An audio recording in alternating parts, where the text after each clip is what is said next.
नमस्कार मित्रों, सभी का स्वागत और अभिनंदन। हड़प्पा परिवार में सभी का एक बार पुनः स्वागत रहेगा भाई। तो रीट के जितने विद्यार्थी हैं उनके लिए एक महत्वपूर्ण हमारा टॉपिक रहेगा।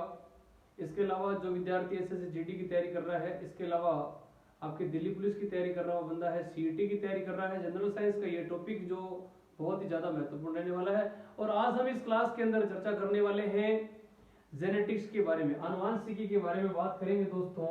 हमारा जो टॉपिक रहेगा वो रहेगा आनुवांशिकी, जेनेटिक्स। सबसे पहले तो हमें पता रहना चाहिए कि जेनेटिक्स होती क्या है।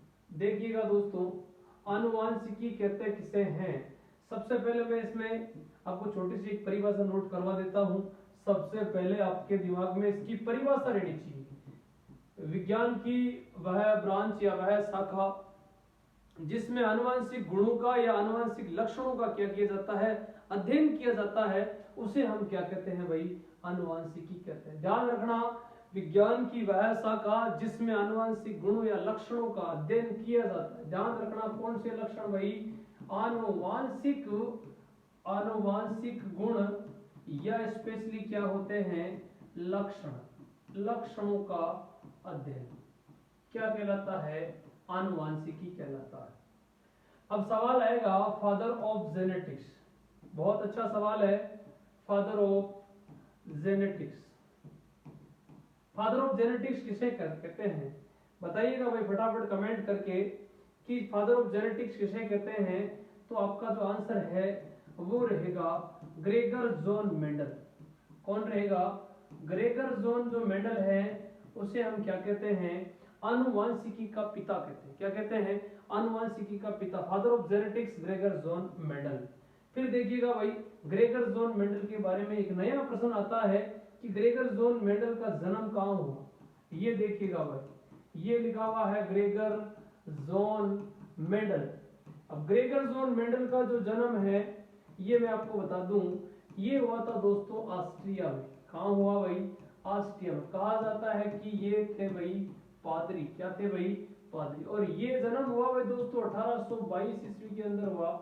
और बताया जाता है कि इनकी जो मृत्यु है वो 1884 ईस्वी के अंदर हुई। तो लगभग ये कितने वर्ष की उम्र में, 62 वर्ष की उम्र में स्वर्ग सिधार गए भाई दोस्तों। ध्यान रखना है, ग्रेगर जॉन मेंडल ने सबसे ज्यादा प्लांट पर या आनुवांशिकी में सबसे अधिक कौन से प्रयोग किए भाई, संकरण प्रयोग किए, हाइब्रिड। ध्यान रखना, कौन से प्रयोग किए भाई, हाइब्रिड, संकरण प्रयोग किए। सवाल आएगा पहली बार संकरण प्रयोग करने वाला साइंटिस्ट कौन था, तो आपका आंसर होना चाहिए Gregor John Mendel. Father of genetics से ही बोला जाता है। ध्यान रखिएगा दोस्तों, संकरण। अब देखो, संकरण की मैं बात करूं तो संकरण कितने टाइप का होता है, 2 टाइप का होता है। कितने टाइप का होता है भाई, 2 टाइप का होता है। एक संकर तो होता है एकल संकरण। कौन सा संकरण होता है, एकल। और एक होता है द्विसंकरण। कौन सा होता है दोस्तों, द्विसंकरण। एक तो मोनो हाइब्रिड बोलते हैं इसको, और ये डाई हाइब्रिड है। ध्यान रखना, ये पहला कौन सा है भाई, ये आपका मोनो हाइब्रिड। कौन सा है भाई, मोनो हाइब्रिड है। और ये आपका डाई हाइब्रिड। कौन सा हाइब्रिड है भाई, डाई हाइब्रिड है।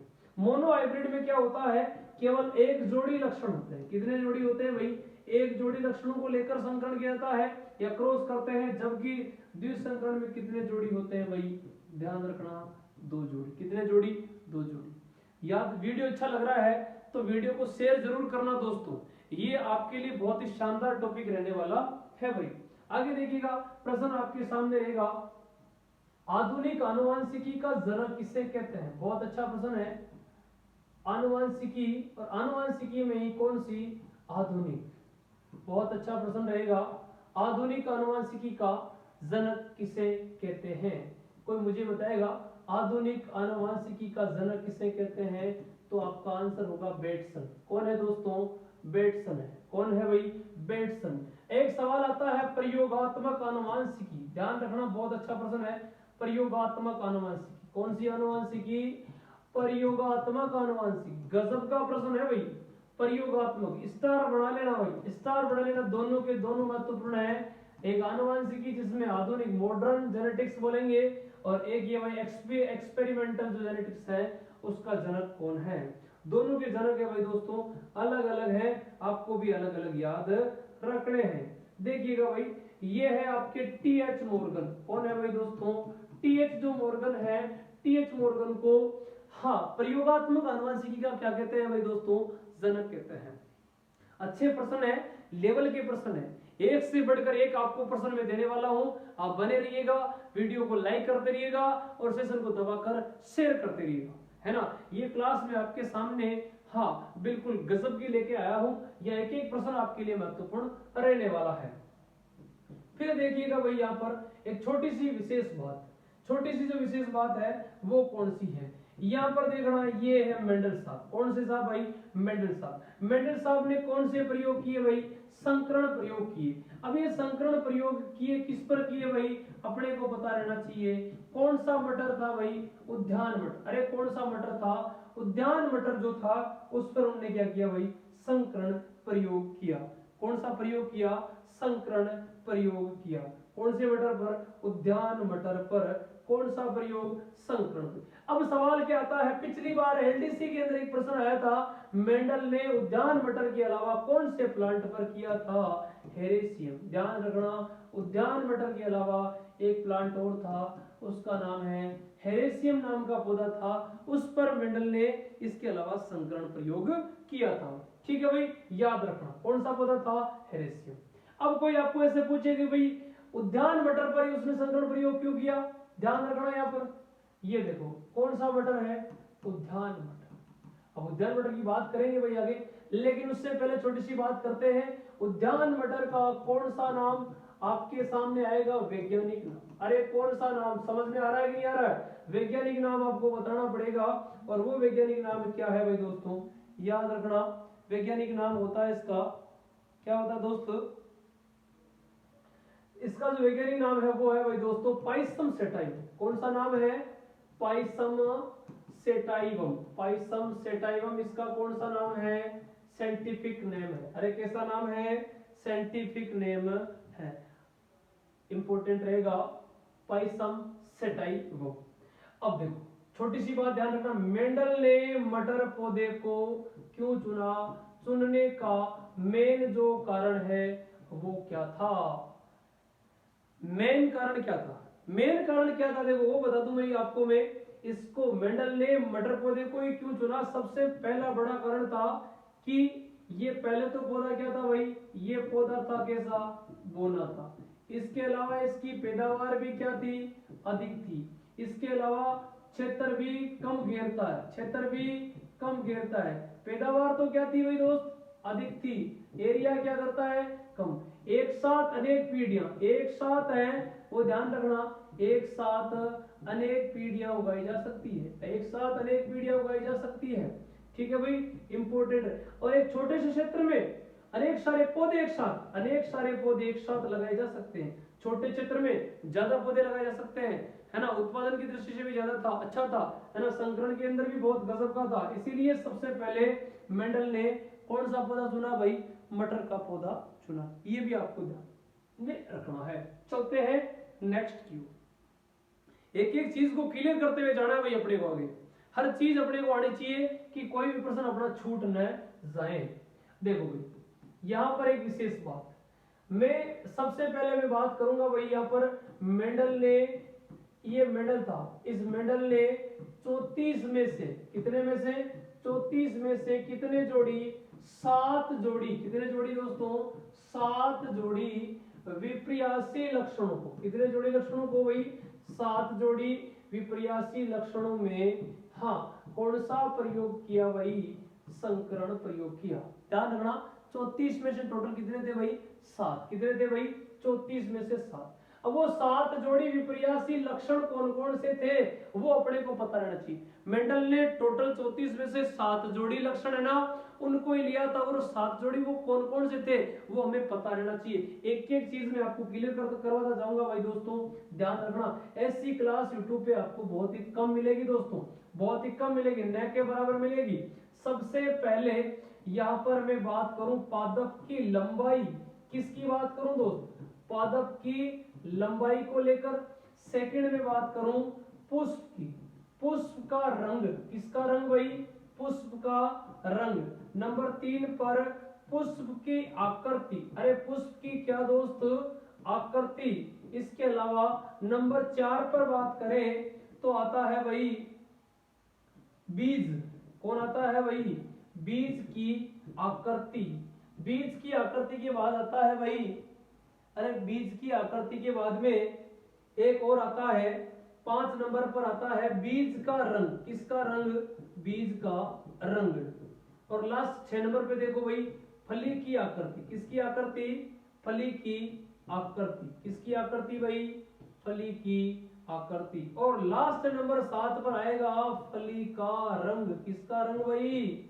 फली का रंग। टोटल कितने हो गए भाई? 7। ये ध्यान रखना, मेंडल ने टोटल कितने जोड़े लक्षणों को भाई? 7 जोड़ी को। कितने जोड़ी भाई? 7 जोड़ी लक्षणों को लिया था। हाँ, एक बार आप थोड़ा सा ध्यान दे भाई क्लास में, इस बात को थोड़ा सा ध्यान से हाँ बिल्कुल पढ़े भाई। हाँ जल्दी से चेक करें भाई फटाफट। हेलो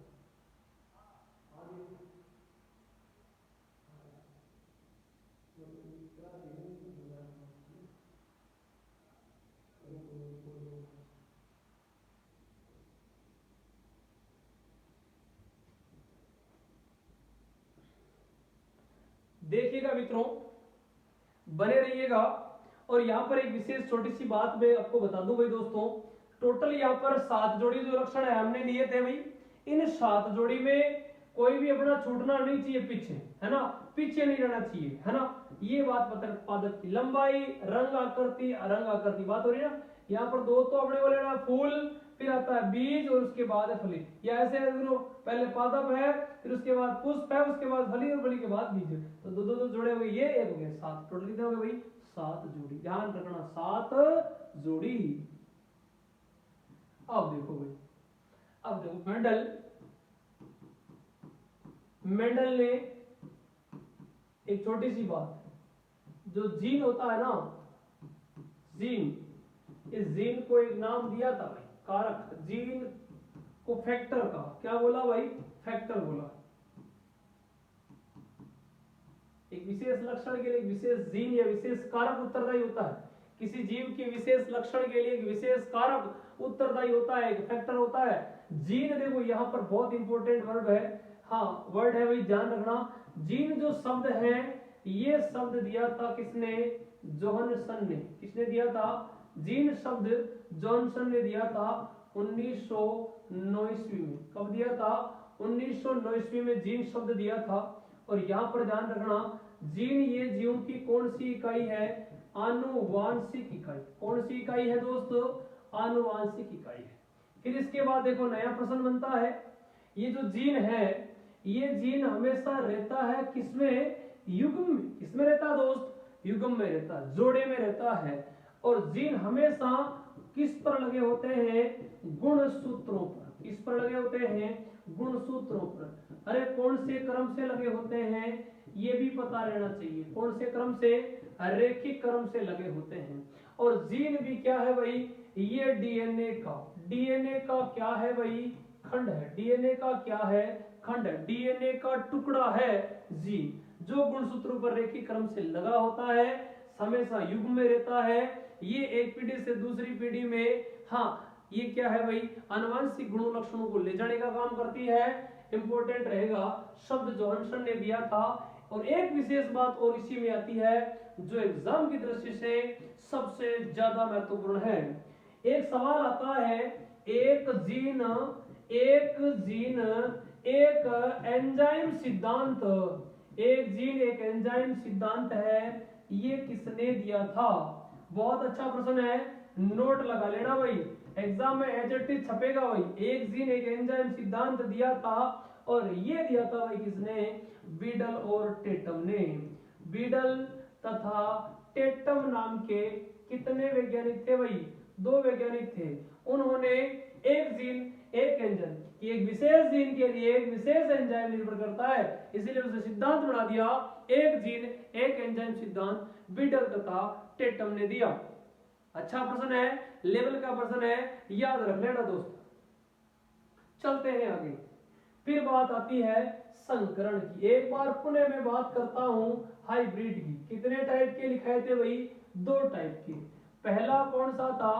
एकल संकर संकरण। पहला कौन सा था, एकल, सिनोट बता रहा हूं भाई।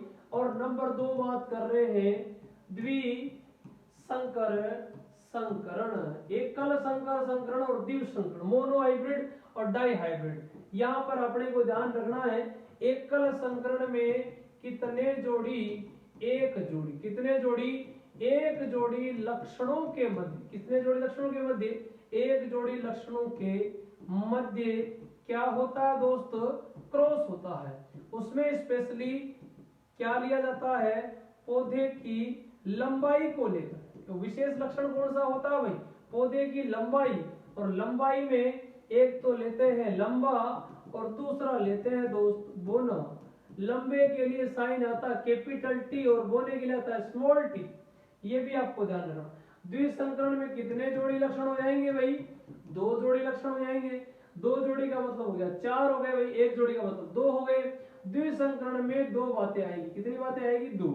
एक तो आएगा बीज की आकृति, अरे बीज की क्या आएगी, आकृति। और दूसरा आएगा बीज का रंग, क्या आएगा दोस्तों, बीज का रंग।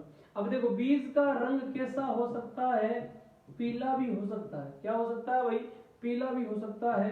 और बीज की जो आकृति है वो गोलाकार भी हो सकती है, कैसी होती है, गोलाकार। और बीज हरा भी, हरे रंग का और पीला होता है, ये गोलाकार, और साथ में ही ये होता है जुर्रीदार, क्या होता है भाई, जुर्रीदार होता है। बीज की आकृति गोलाकार और जुर्रीदार, बीज का रंग पीला और हरा, टोटल हो गए 2 जोड़ी का मतलब 4, 1 जोड़ी का मतलब हो गया 2।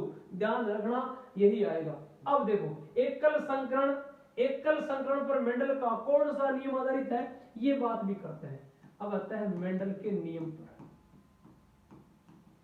मेंडल के नियम, ये देखिएगा भाई मेंडल के नियम की चर्चा करते हैं। नियम नंबर 1, ये मेंडल का कौन सा नियम है, प्रथम नियम। कौन सा नियम भाई दोस्त, प्रथम नियम। फिर आता है मेंडल का द्वितीय नियम, कौन सा नियम, द्वितीय नियम। सीधा सीधा बता रहा हूं भाई, मेंडल का द्वितीय नियम। फिर आता है मेंडल का कौन सा नियम, तृतीय नियम। ये लो भाई कौन सा नियम आएगा, तृतीय नियम। मेंडल के कुल नियम है भाई दोस्त अपने 3, कितने नियम है, 3 नियम है। और तीनों को अपने को ढंग से याद रखना है। प्रथम नियम है, उस नियम का नाम है प्रभाविता का नियम। किसका नियम है भाई, प्रभाविता का नियम। दूसरा नियम है वो है भाई विसंयोजन का नियम। विसंयोजन याद नहीं रहे तो याद रखना पृथक्करण का नियम। यह आएगा तीसरा, इसी में लिखते हैं युग्मकों की शुद्धता का नियम। किसका नियम है, युग्मकों की शुद्धता का नियम, ठीक है भाई। और ध्यान रखना तृतीय जो नियम है इसका नाम है स्वतंत्र, स्वतंत्र अपव्यूहन का नियम। कौन सा नियम, स्वतंत्र अपव्यूहन, अपव्यूहन का नियम। ये टोटल नियम हो गए भाई 3। मेंडल का नियम नंबर 1 और नियम नंबर 2, मेंडल का नियम नंबर 1 और नियम नंबर 2 है, ये दोनों ही कौन से संकरण पर, एकल संकरण पर, एक संकरण पर आधारित है। जबकि मेंडल का तृतीय नियम है ये आधारित है द्विसंकर संकरण पर। ये भी बात आपको पता रहनी चाहिए। पहला दूसरा नियम एकल संकरण पर, जबकि तीसरा जो नियम है वो द्विसंकरण पर आधारित है। इंपोर्टेंट रहेगा मेंडल का पहला नियम कौन सा नियम है, प्रभाविता का। दूसरे नियम का नाम है विसंयोजन पृथक्करण या युग्मों की शुद्धता का नियम। जबकि तीसरा नियम कौन सा, स्वतंत्र अपव्यूहन का नियम। पहला नियम दूसरा नियम किस पर आधारित है, एकल संकरण पर, जबकि तीसरा नियम किस पर आधारित है, द्विसंकर संकरण पर आधारित है। ये पसीने आपके लिए वाया जा रहे स्टूडेंट। सभी मित्र एक बार सेशन को दबाकर क्या करेंगे, वही शेयर करेंगे, है ना। सभी मित्र क्लास को शेयर जरूर करेंगे और कमेंट बॉक्स में ये भी लिखेंगे कि क्लास आपको कैसी लग रही है। क्लास अच्छी लग रही है तो कमेंट जरूर करिएगा। और आनुवंशिकी में यदि कोई भी आपका प्रश्न हो तो जरूर नीचे कमेंट बॉक्स में लिखें कि हमारे इस प्रश्न में डाउट है, इस टॉपिक में डाउट है, तो जरूर आपको उसका सॉल्यूशन दिया जाएगा दोस्तों। नेक्स्ट बात करते हैं आगे।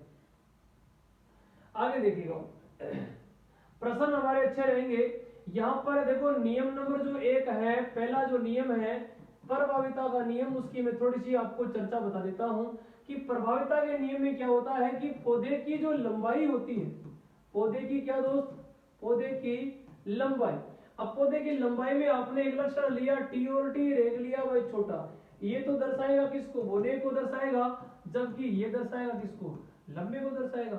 देखना थोड़ा सा ध्यान से देखना भाई, इसमें से हम एक लक्षण ले रहे हैं बड़ा टी ले रहे हैं, जबकि इसमें से एक लक्षण लिया जा रहा है छोटा टी।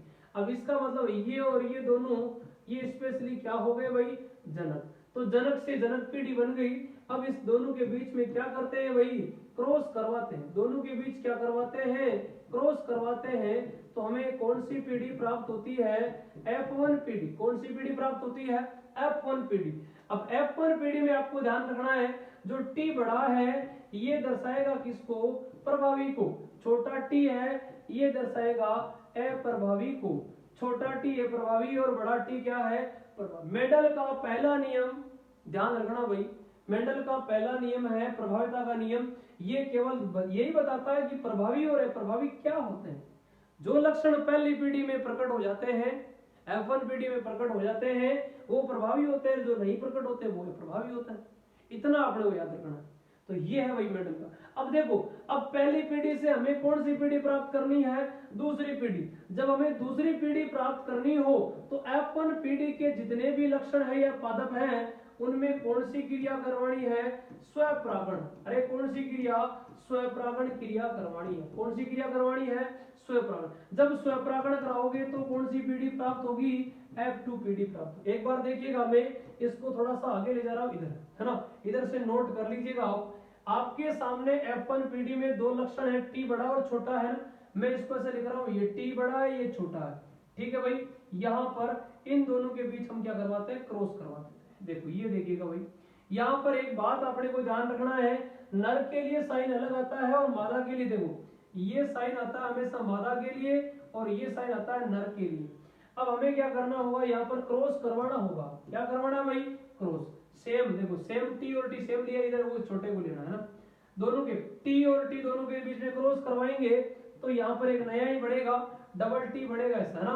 ये शुद्ध लंबा है, फिर ये T लंबा और ये छोटा है, फिर ये T बड़ा है और ये छोटा है, फिर दोनों लास्ट वाले छोटे छोटे हैं।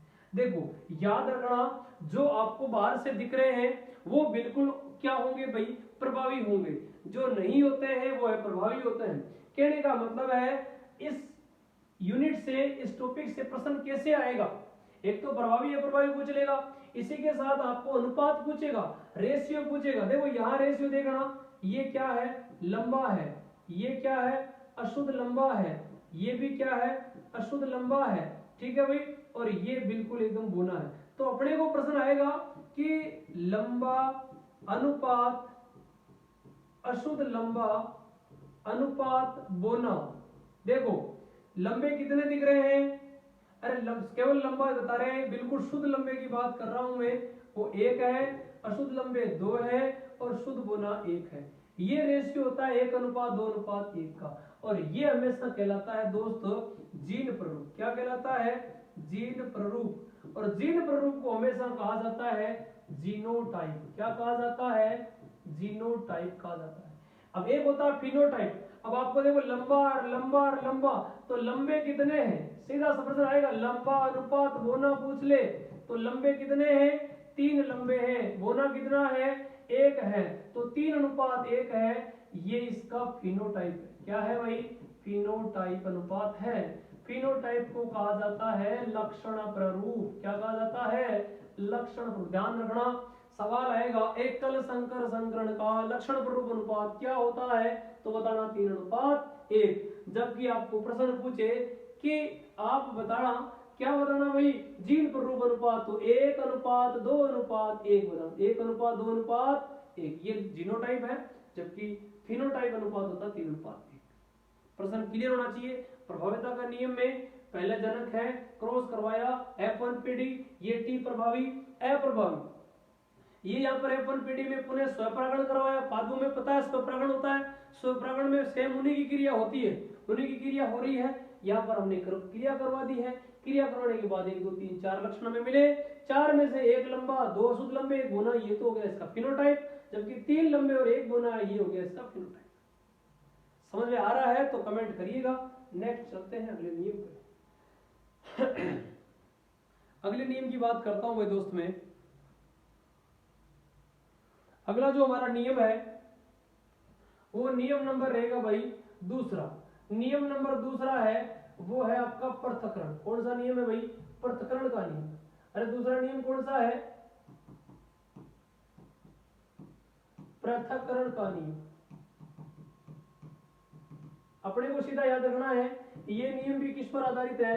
एकल संकरण पर। किस पर आधारित है भाई?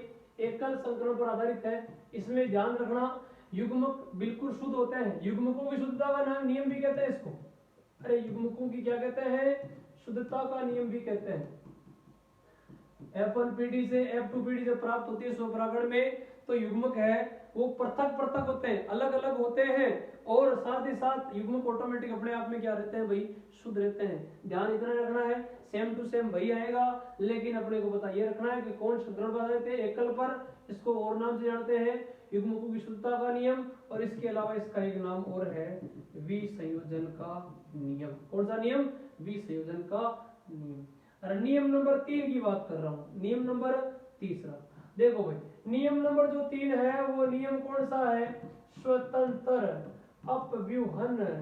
अपव्यूहन का नियम। तीसरा नियम कौन सा है?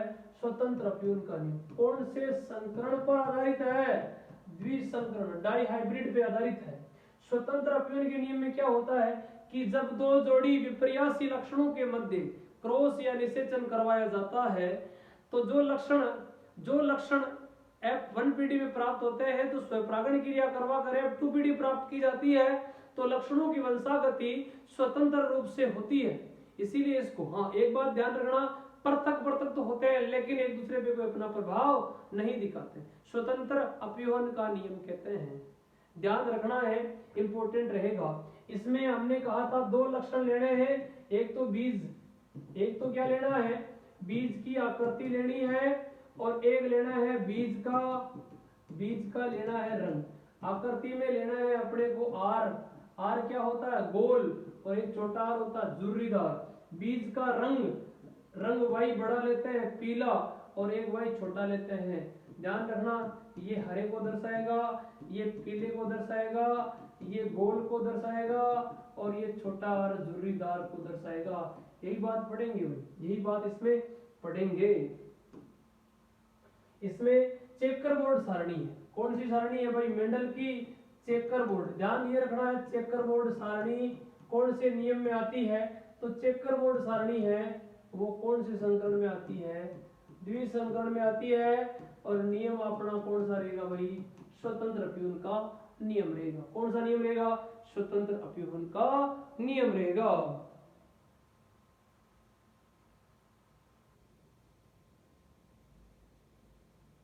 दोस्तों मजा भी आने वाला है, बहुत ही गजब का टॉपिक है हमारा। चेकर बोर्ड सारणी को एक बार बनाते हैं उससे पहले अपने माइंड में एक बात रहनी चाहिए। एक आर छोटा है, एक आर छोटा है, बड़ा एक वाई बड़ा और एक वाई। अब देखो यहां से अपने को 4 अलग अलग लक्षण मिलेंगे। ठीक है, हमने ये लक्षण लिए थे 2 जोड़ी है ना। अब देखो एक आर बड़ा होता है एक वाई बड़ा होता है, एक लक्षण हो गया। एक आर बड़ा है एक वाई छोटा, 2 हो गया। एक आर छोटा है वाई बड़ा हो गया, फिर एक आर और एक वाई छोटा। ये टोटल कितने हो गए भाई अपने पास? 2 जोड़ी अर्थात 4 लक्षण। कितने जोड़ी हो गए भाई? 4 लक्षण। अब ये पीढ़ी है यहाँ पर, ये तो है यहाँ पर कौन? जनक पीढ़ी। जनक पीढ़ी से ये कौन सी पीढ़ी है? सॉरी ये कौन सी पीढ़ी है? F1 पीढ़ी। F1 पीढ़ी में अपने पास कितने लक्षण प्राप्त हुए हमें? 4 लक्षण। तो कौन सी क्रिया करवाएंगे? स्वपरागण की। कौन सी क्रिया करवाएंगे? स्वपरागण। स्वपरागण करवाना आप जानते ही हैं। स्वपरागण करवा दो स्वपरागण। देखो यहाँ लिखना आर बड़ा वाई, आर छोटा वाई, छोटा आर बड़ा वाई और छोटा आर छोटा वाई। यह देखिएगा आर बड़ा, ये सेम लेना कड़ी है ना, बड़ा आर छोटा, फिर छोटा बड़ा, फिर लास्ट में दोनों छोटे छोटे। ये देखिएगा आपके सामने गजब की टेबल बन रही है। समझ में आना चाहिए है ना। साइंस के अंदर हर चीज समझ में आएगी तो मजा कुछ अलग आने वाला है दोस्तों। अब थोड़े दिन बाद आपको YouTube में कई सारी निःशुल्क क्लासें मिलने वाली है। साथ ही साथ हमारी जो एप्लीकेशन है वहां से भी आपको कुछ क्लासें बिल्कुल फ्री दी जाएगी और अभी तो YouTube पे फ्री दे रहे हैं ना। तो ध्यान ये रखना है कि क्लास कितनी महत्वपूर्ण है, क्लास का रेशियो कैसे आता है, ये हर चीज आपको पता रहनी चाहिए है ना। एक एक चीज आपके दिमाग में क्लियर होनी चाहिए कि रियल में ही मेहनत कराई जा रही है। ये F1 PD में हमने क्या करवाया, स्वपरागण क्रिया करवाई। तो देखो R R दोनों बड़े, Y Y R दोनों बड़े, एक Y छोटा, एक R बड़ा एक छोटा, एक Y बड़ा और दोनों Y। ध्यान रखना, एक R बड़ा एक छोटा, एक Y बड़ा एक छोटा, ध्यान रखना भाई एक एक चीज को। फिर दोनों R बड़े हैं, एक Y बड़ा एक छोटा है। फिर दोनों R बड़े हैं, दोनों Y छोटे हैं। एक R बड़ा एक छोटा, एक Y बड़ा एक छोटा। फिर R बड़ा है, R छोटा है, Y दोनों छोटे छोटे हैं। देखिएगा भाई, एक R ऊपर बड़ा है, इधर छोटा है। फिर दोनों Y दोनों बड़े हैं, इधर ऊपर R बड़ा है, इधर छोटा है। Y एक बड़ा है, एक Y बड़ा है, हाँ एक Y, ध्यान रखना, एक Y बड़ा है एक छोटा है। फिर दोनों R छोटे हैं, दोनों Y भी क्या है, बड़े हैं। फिर दोनों R छोटे, एक बड़ा एक छोटा। R बड़ा है, Y बड़ा छोटा है, R एक बड़ा एक, दोनों छोटे छोटे। फिर छोटे हैं, बड़ा है, छोटा है, छोटे छोटे आ जाएंगे। अब यहाँ पर अनुपात निकालना है, लक्षण देखना। एक एक को देखोगे तो अलग रेशियो आएगा, बड़े बड़े को देखोगे तो अलग रेशियो आएगा। और रेशियो में आपको सीधा बता देता हूं, समझा के बताऊंगा भाई, ऐसे नहीं बताऊंगा, आप नहीं काटने वाला, घास नहीं काटूंगा दोस्त। देखो हम सबसे पहले ऐसे पढ़ते हैं, कौन सा अनुपात पढ़ते हैं, लक्षण प्ररूप, फिनोटाइप पढ़ते हैं। क्या पढ़ते हैं भाई, हाँ फिनोटाइप पढ़ते हैं। तो वो आता है 9 अनुपात 3 अनुपात 3 अनुपात 1 पढ़ते। कैसे आएगा, फिर आएगा जीन प्ररूप, रटा हुआ याद रटना नहीं है। 1 अनुपात 2 अनुपात 2 अनुपात 4 अनुपात 1 अनुपात 2, 1 मिनट, 1 अनुपात 2 अनुपात 1 अनुपात 2 अनुपात। याद रखने के लिए 12 24 12 12 1 या 122 412 121, टोटल यहाँ भी 16 रहेंगे, टोटल यहाँ भी 16 रहेंगे। ये आंतरिक जिनी संरचना है, ये बाह्य आकारिकी है। देखो पहले मैं बात करता हूं 9 R Y, R बड़ा छोटा, देखो R बड़ा और Y बड़ा, 1 में 2 में 3 में 4 में 5 में, फिर 6 में, फिर यहाँ 7 में, फिर यहाँ 8 में और फिर यहाँ 9 में। ध्यान रखना ये 9 लक्षण वही है। देखो लिख रहा हूं मैं, अलग अलग कलर लिख रहा हूं, अगर आपके सामने पड़े हैं तो मैं कलर वाला काम, 1 2 3 4 5 6, फिर ये 7, फिर ये 8 और ये 9, 9 कलर हो गए, 9 अनुपात। फिर लेना है भाई 3 का अनुपात, देखो 1, फिर ये 2 और फिर ये 3, ये राइट वाले छेद 3, फिर लेना वापस 3, देखो फिर 3 लेना है। तो आप ध्यान रखना, एक को देखो R बड़ा, दोनों बचे, एक R बड़ा भाई है ना, ये 3, फिर ये आगे अपने पास 3, क्रॉस कर रहा हूं मैं यहाँ तीनों पे, और लास्ट में अपने पास घोड़ा बचा है, ये आ गया अनुपात। अब अपने को देखना एक एक चीज, एक एक चीज कौन सी देखनी है वो देखेगा। यहां थोड़ा सा फोकस करना है और दिमाग भी लगाना है। ऐसा लक्षण और कहीं नहीं मिलेगा, इसी में मिलेगा, इसीलिए अनुपात 1 आएगा। एक जोड़ा ये है और एक जोड़ा यहां पर इसी के साथ यहां है, ऐसा जोड़ा और कहीं नहीं मिलेगा। फिर देखो यहां पर एक R है, देखो ऐसा जोड़ा, एक बार इसको छोड़ दो, 1 अनुपात 2, इसको देखो और एक इसको देखो, एक बार देख लो, एक बार देख लो, चलो तार जोड़ देते हैं, जुड़ गए ना। फिर इन चारों के तार जोड़ना, 1 के, फिर यहाँ 2 के, फिर यहाँ 3 के, फिर यहाँ लास्ट में 4 के, ये 4 का। फिर ये एक बीच में बच गया तो इसका अनुपात और ले लो, 1 अनुपात 2 अनुपात 4, फिर अनुपात आ गया 1, फिर 2 अनुपात 1 अनुपात 1 बचता है। देखो आपके सामने जोड़े पड़े रहेंगे, एक जोड़ा देखो क्रॉस में इधर कर रहा हूं, एक इधर कर रहा हूं, 2 ये रहे। फिर 2 का जोड़ा चाहिए तो एक जोड़ा ये रहा, डबल क्रॉस, फिर ये डबल क्रॉस, देखना। फिर देखिएगा यहाँ पर ये 2 आ गए, फिर देखिएगा 1 आएगा, ये देखो 1 क्रॉस, स्टार बना रहा हूँ, स्टार बना रहा हूँ, फिर लास्ट में ये बच। ये चीजें हैं, टेबल इसको ढंग से बनाना है। ये जीन प्ररूप लक्षण प्ररूप दोनों का अनुपात है, दोनों का रेशियो है। गजब का टॉपिक है हमारा, टॉपिक शानदार है दोस्त, अच्छा टॉपिक है ना। चलते हैं आगे। मेंडल के हो गए 3 नियम, प्रभाविता का नियम, नंबर 2 पृथक्करण का नियम, इसे कहते हैं विसंयोजन का नियम, और इसे कहते हैं युग्मकों की शुद्धता का नियम। तीसरा नियम स्वतंत्र अप्यून का नियम, पहला नियम एकल पर, दूसरा नियम एकल पर, तीसरा नियम द्विसंकरण पर आधारित है, ध्यान रखना। अब जो बात आएगी वो आएंगे मेंडल के पुनर्खोजकर्ता, बहुत इंपॉर्टेंट पर्सन है, मेंडल के पुनः खोजकर्ता, पुनः खोजकर्ता। कितने वैज्ञानिक हुए भाई? 3 वैज्ञानिक हुए। कितने वैज्ञानिक हुए भाई दोस्त? 3 वैज्ञानिक हुए। पहला वैज्ञानिक कौन सा था? पहला था ह्यूगो डी ब्रीज। कौन था भाई? Hugo de Vries. और दूसरा कौन सा था? दूसरा कौन सा था? Curl coherence, curl coherence. और तीसरा था इरिक वॉन शेरमेक, इरिक वॉन शेरमेक। देखिएगा भाई, पहला हॉलैंड का था। कहां का था भाई? हॉलैंड का था। ये 2 नंबर वाला जर्मनी का था, और ये था भाई ऑस्ट्रिया। कहां का था? हॉलैंड का ह्यूगो डी ब्रीज, जर्मनी का पॉल कोरेंस और ऑस्ट्रिया का इरिक वॉन शेरमेक। ये तीनों ध्यान रखना, ये मेंडल के पुनर्खोजकर्ता थे, जिनको कहा जाता है नव मेंडलवाद। ध्यान रखना है, नव मेंडलवाद कहते हैं। क्या बोलते हैं? नव मेंडलवाद बोलते हैं, नव मेंडलवाद कहते हैं। ठीक है, तो आज की क्लास में बस इतना ही। नेक्स्ट मिलेंगे इसके आगे आनुवंशिक का जो मैटर बचा है उसमें। तब तक के लिए थैंक यू, धन्यवाद, जय हिंद दोस्तों। बने रहिएगा सेशन में।